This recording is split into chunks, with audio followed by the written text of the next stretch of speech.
नमस्कार। आजकल लोग मंकी पॉक्स से काफ़ी डरे हुए हैं। एक तरफ कोरोना की मार, दूसरी तरफ मंकी पॉक्स का प्रहार। डॉक्टर भी कह रहे हैं कि इसे हल्के में ना लिया जाए। कहाँ से आई ये बीमारी, क्या है इसके लक्षण और हम बचाव के लिए क्या करना चाहिए और क्या नहीं करना चाहिए, आज हम आपको बताएंगे। ये भी कहा जा रहा है कि मंकी पॉक्स चिकन पॉक्स की तरह होता है। ऐसा नहीं है, बहुत अंतर है। सबसे अच्छी बात यह है कि मंकी पॉक्स से मौत के आंकड़े लगभग नगण्य हैं। इसका ये मतलब कतई नहीं कि आप लापरवाही बरतें। आइए सुनते हैं डॉक्टर्स क्या कहते हैं मंकी पॉक्स के बारे में। दिल्ली एनसीआर में मंकी पॉक्स का पहला केस डायग्नोस करने वाली डॉक्टर आप हैं। ये हमारा सौभाग्य है कि आप हमारे साथ हैं। अपना अनुभव शेयर करिए। क्या लक्षण देखा, कैसे पता चला, शुरू में आपको क्या लगा, बाद में कैसे पता चला ये मंकी पॉक्स है, थोड़ा सा अपना अनुभव शेयर करें। पेशेंट जब मेरे पास पहले बार आया था तो पेशेंट को पिछले 2 से 3 दिन से फीवर की हिस्ट्री थी, यानी उसे 2 से 3 दिन से बुखार था। और जैसे नॉर्मल वायरल इन्फेक्शन में होता है कि बुखार, सर में दर्द, बॉडी में एक, ये सारी कंप्लेंट्स थी, लेकिन साथ में उसको बॉडी पे कुछ दाने आने शुरू हुए थे। पेशेंट को ऐसा लग रहा था कि उसे चिकन पॉक्स हो गया है, तो पेशेंट को सिर्फ ये कंफर्म करना था कि क्या मुझे चिकन पॉक्स हो गया है, क्योंकि दाने बिल्कुल भी चिकन पॉक्स जैसे मुझे नहीं लगे थे। क्योंकि मोस्टली जो उसको थोड़े बहुत दाने हम हमारी लैंग्वेज में बोले तो मैक्यूल्स एंड पेप्यूल्स स्टेज पे ही थे, और वो पाम सोल्स पे थे और जेनिटल्स पे थे। क्योंकि फीवर की हिस्ट्री थी तो मे भी मुझे लगा कि चिकन पॉक्स तो डेफिनेटली नहीं है, लेकिन ईएम हो सकता है, जो हमें इरिथेमा मल्टीफॉर्म में पोस्ट वायरल हो सकता है, क्योंकि अल्सर्स की हिस्ट्री आ रही थी। लेकिन तो पेशेंट को उस टाइम हमने कहा कि नहीं, चिकन पॉक्स तो नहीं लग रहा है, क्योंकि हाँ, हथेलियों पे लीजन्स थे एंड इची नहीं थे दाने, बिल्कुल भी पेनफुल थे। सिम्टोमेटिक ट्रीटमेंट के लिए ईएम के पॉइंट ऑफ व्यू से हमने उसे ट्रीट किया एंड भेजा। 5 डेज के बाद पेशेंट वापस आया हमारे पास, एंड उस टाइम पे पेशेंट के लीजन्स और ज़्यादा पेनफुल हो चुके थे। लीजन्स का साइज इंक्रीज हो चुका था, ना ईएम में फिट हो रहा था, ना चिकन पॉक्स में फिट हो रहा था। मुझे नहीं, जब मैंने पेशेंट को देखा मुझे लग रहा था मैंने ये डिजीज पहले नहीं देखा है। मतलब आई वांट टू डायग्नोज कि पाम्स एंड सोल्स के लीजन कुछ और डिजीज के हैं, जेनाइटल लीजन किसी और डिजीज के हैं। तो मैं पेशेंट को कहा था कि आप 10 मिनट बैठिए, let me think over it कि व्हाट इट इज। फिर somehow I look for it कि मंकी पॉक्स, क्योंकि देखा नहीं होता है तो कभी पढ़ा नहीं तो देखा नहीं, और देखा नहीं तो समझा नहीं वाली बात हो जाती है। So then I look for the journals कि कैसा है actually, is it fitting into it. और एक मेजर बात ये थी कि पेशेंट की कोई ट्रैवल हिस्ट्री नहीं थी, तो मंकी पॉक्स फर्स्ट डायग्नोसिस बिल्कुल भी दिमाग में नहीं आया था मेरे।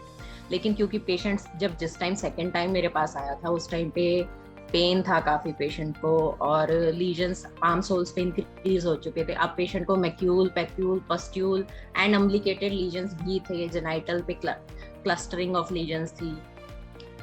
तो फिर सारा सब मैच हो रहा था कि सब कुछ एक में फिट हो रहा है, अदरवाइज उससे पहले तक ऐसा लग रहा था अलग अलग डिजीजेस में फिट हो रहा है। उसके बाद पेशेंट को बोला गया कि देखो, आई doubted that it can be monkey pox.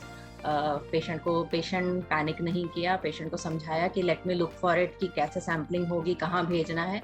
Patient से पूछा तो उसने कहा कि क्योंकि कोविड ने हमें समझा दिया था कि जब भी बुखार हो तो आइसोलेट कर लेना है, तो आई एम ऑलरेडी आइसोलेटेड, मेरे घर में मैं अलग कमरे में रह रहा हूँ। So that was a relief कि पेशेंट ऑलरेडी आइसोलेटेड था। फिर मैंने अथॉरिटीज़ को इन्फॉर्म किया कि I am suspecting a case of monkey pox. उसके बाद authorities took an action and उन्होंने LNJP ट्रांसफर किया पेशेंट को, वहाँ पे उसकी सैम्पलिंग हुई और देन इट वाज डायग्नोस्ड। आपने चिकन पॉक्स का जिक्र किया तो बहुत लोगों को ये कंफ्यूजन होता है कि ये चिकन पॉक्स जैसा ही है या चिकन पॉक्स ही है, शुरू में ऐसा लगता है। क्या सिमिलरिटी है दोनों के सिम्टम्स में, दोनों के तरीके में क्या सिमिलरिटी है, क्या अंतर है? आम आदमी कैसे समझे कि ये चिकन पॉक्स नहीं मंकी पॉक्स है? देखिए, मैं कहूँगी कि आम आदमी के लिए कि चिकन पॉक्स और मंकी पॉक्स सिमिलर भी हैं और डिसिमिलर भी हैं। कुछ सिमिलैरिटीज़ हैं, कुछ डिसिमिलैरिटीज़ हैं। सिमिलरली जैसे पहले फीवर आता है, किसी भी वायरल डिजीज़ की आम निशानियाँ होती हैं कि फीवर आना, बॉडी एक होना, मसल एक होना, गले में खराश होना, ये सारे के बाद 2 से 3 दिन के बाद स्किन पे रैशेज आते हैं, जो किसी भी फॉर्म में हो सकता है, पानी वाले दाने, पस्ट्यूल्स या वैक्यूल्स, इस तरह से। चिकन पॉक्स में जो दाने होते हैं वो सेंट्रीपिटल डिस्ट्रीब्यूशन में होते हैं, यानी कि पहले ट्रंक पे आते हैं, यानी कि आपका बॉडी का आगे फ्रंट बैक इस पे आते हैं और फिर मुंह की तरफ, बाजों की तरफ फैलते हैं। That is called centripetal distribution. लेकिन जो मंकी पॉक्स के दाने होते हैं वो पहले फेस पे, पाम सोल्स, यानी कि बाहर से अंदर की तरफ आते हैं।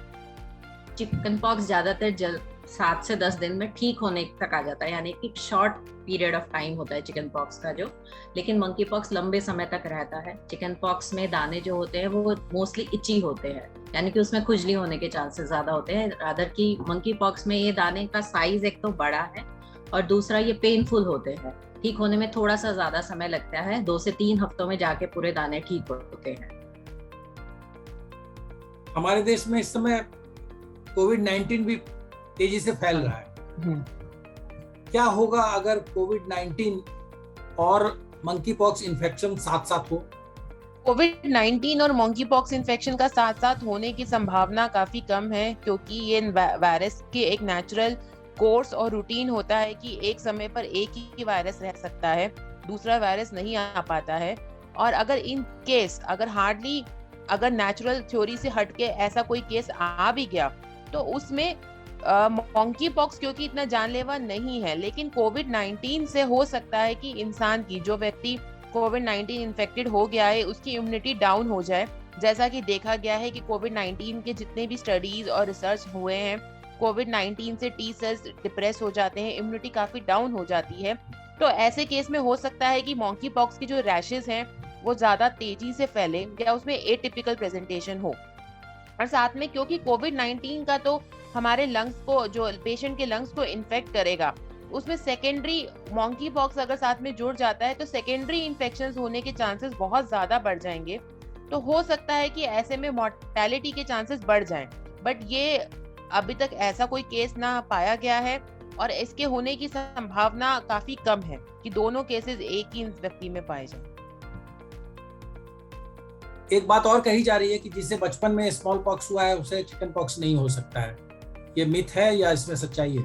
नहीं, ये बात कही जा रही है कि जिसको बचपन में स्मॉल पॉक्स हुआ है या स्मॉल पॉक्स की वैक्सीन लगी है, उसको मंकी पॉक्स का खतरा कम है, क्योंकि मंकी पॉक्स जो है वो स्मॉल पॉक्स की फैमिली को ही बिलोंग करता है। और ये माना जा रहा है कि जो स्मॉल पॉक्स की वजह से इम्यूनिटी है, चाहे वो नेचुरल इन्फेक्शन से आई हो या इम्यूनाइजेशन से आई हो, उसके बाद थोड़ी सी cross immunity monkeypox virus के लिए भी है। बट इसका मतलब ये नहीं है कि जिनको वैक्सीन लगी है या जिनको नेचुरल इन्फेक्शन स्मॉल पॉक्स का हुआ है उनको मंकी पॉक्स होने का खतरा बिल्कुल जीरो है। खतरा तो है, लेकिन उस केस में डिजीज की सिवियरिटी होने के चांसेस बहुत कम है। आपने कहा कि होमोसेक्सुअल्स में ये ज्यादा फैलता है। क्या ये सेक्सुअली ट्रांसमिटेड डिजीज है? नहीं तो क्या वजह है कि ये होमोसेक्सुअल्स में ज्यादा फैलता है? देखिए, उसमें ऐसा है, सेक्सुअली ट्रांसमिटेड तो है ही है, एयरबॉर्न डिजीज भी है, सेक्सुअली ट्रांसमिटेड डिजीज भी है, क्योंकि बॉडी फ्लूइड से फैलता है। उसके अलावा अगर इवन सेमन से भी कुछ हद तक डिटेक्ट किया गया है कि सेमन के अंदर भी ये वायरस पाया जाता है, जिससे कि इसकी ट्रांसमिशन पॉसिबल हो जाती है। बाकी और बहुत से वो हैं जो इसके वेक्टर्स हैं, जैसे स्क्विरल्स है या अपना जंगल में रहने वाले मंकीज हैं, even to some extent rat से और डॉग से भी फैलने की संभावना हो जाती है इस वायरस की। लैंसेट मैगजीन ने कहा है कि women are not immune to monkey pox. दूसरी तरफ ये भी कहा गया है कि प्रेग्नेंट औरतें जो है ज्यादा वल्नरेबल है मंकी पॉक्स की। क्या स्थिति है महिलाओं के को लेकर? बहुत सारी बातें कही जा रही है और थोड़ा सा भ्रम भी, कंफ्यूजन भी है। क्या स्थिति? देखिए, मंकी पॉक्स का ऐसे कुछ फिक्स डाटा नहीं है कि मेल्स में ज्यादा इन्फेक्ट करता है, फीमेल्स में कम इन्फेक्ट करता है। बट जैसे आपने बोला, प्रेगनेंसी में डेफिनेटली इम्यूनिटी कम हो जाती है, so any viral infections can flare up. So वो एक मेजर कारण है। Plus lifestyle, depending lifestyle, because काफी हद तक लाइफस्टाइल पे भी डिपेंड करता है। जैसे ये देखा गया है कि होमोसेक्सुअल्स में ज्यादा पाया जाता है, जिनको इम्यूनिटी कम होती है, HIV के रोगी हैं उनमें ये ज्यादा पाया जाता है। तो ऐसे लोगों में इसकी मंकी पॉक्स को कैच करने की संभावना काफी हद तक बढ़ जाती है। कई देशों में ये पाया गया है कि मंकी पॉक्स से जो मौत हुई है वो दरअसल एंसेफ्लाइटिस से जुड़ा मामला है। क्या संबंध है दोनों? फीवर, चिल्स के साथ में बॉडी एक होना, लिम्फ नोड एनलार्जमेंट, रैशेस, ये कॉमन सिम्टम्स हैं। बट अगर ये सीवियर हो जाता है, it can affect any organ, and most commonly जो अभी डेथ हुई, इनफैक्ट इंडिया में भी जो डेथ हुई है वो एनकेफेलाइटिस की वजह से हुई है। So this is a severe and complication of monkey pox. Most diseases are mild diseases और मॉडरेट डिजीजेस।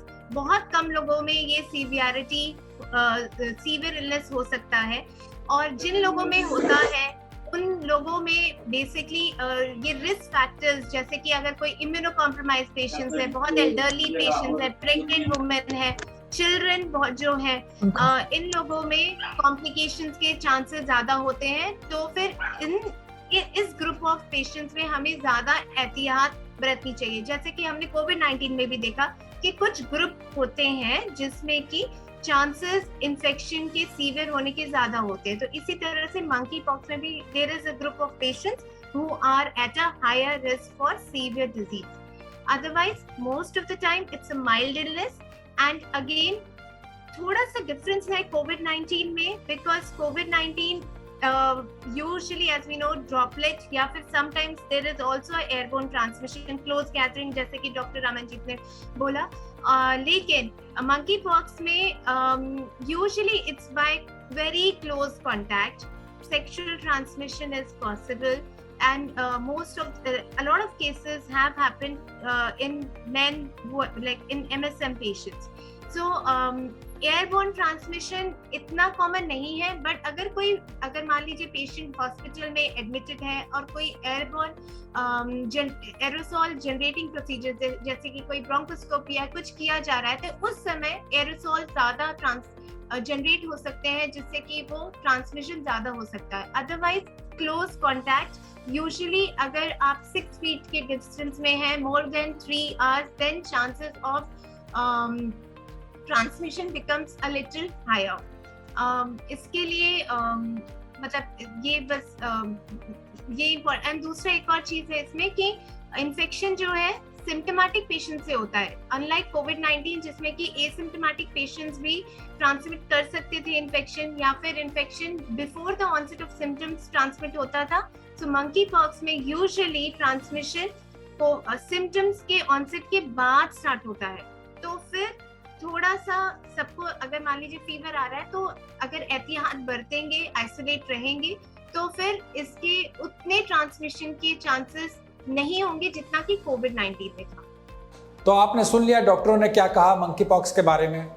लापरवाही न बरतें, सावधान रहें, सतर्क रहें, और दूसरी तरफ कोरोना से भी बचते रहें, क्योंकि कोरोना के मामले फिर से बढ़ने लगे हैं। नमस्कार।